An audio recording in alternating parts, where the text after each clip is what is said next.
What is going on, guys? Welcome back to another episode of ZaroSports. Today is Tech Tuesday, the first episode of Tech Tuesday in Season 3, and we're going to be talking about the Apple Watch. Cue the music.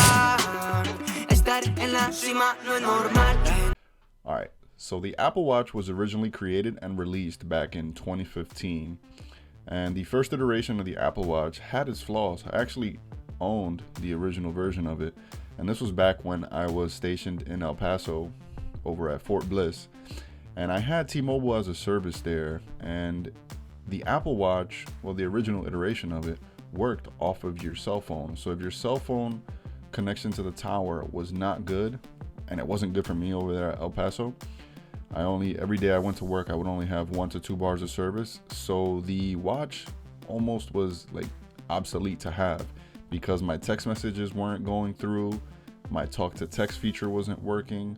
Basically, none of the functions were working because I had a poor connection via the cell phone.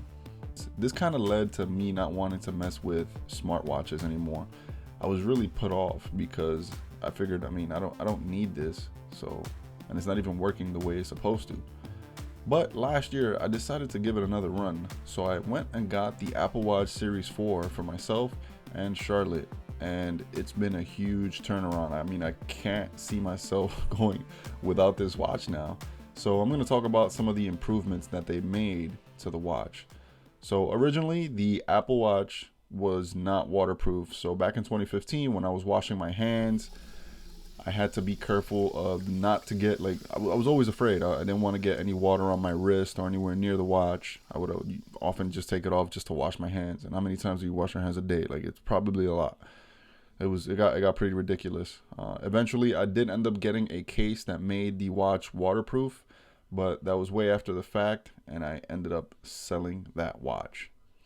So fast forwarding now to all of the advancements that have been made, yeah, the Apple Watch now is completely waterproof. I've been in a pool with mine. I can take a shower with mine.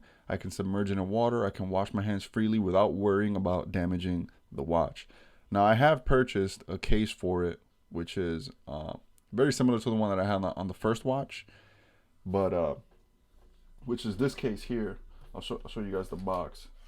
So it's this catalyst protector, and it's waterproof. It has silicone bands, and it's pretty convenient. It's a very rugged case for the watch. So I really like that case when I'm going to drill, or even for just the gym for working out.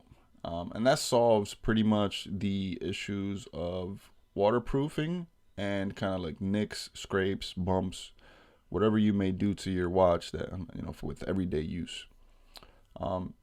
Secondly, originally when I had the watch, the talk to text feature wasn't working well, but now I can do anything. I can literally click here and I can start talking and it will listen to everything that I'm saying. And then actually let's rewind to a couple of hours ago, because I've been doing this video in iterations before I got a haircut. But let's rewind back to a couple of hours ago when I was able to reach Charlotte via the walkie-talkie feature on the watch. So right now what I'm going to try to do is show you this other feature that I do enjoy using, and it's the walkie-talkie feature. So let's try to connect to Charlotte and see if she responds. Hey, I'm making the Tech Tuesday video. Let me know if you can hear me. I can hear you. Hello. Awesome. Yeah, I think you made it on the video. It's going to be pretty cool. I'm in the video. Hi.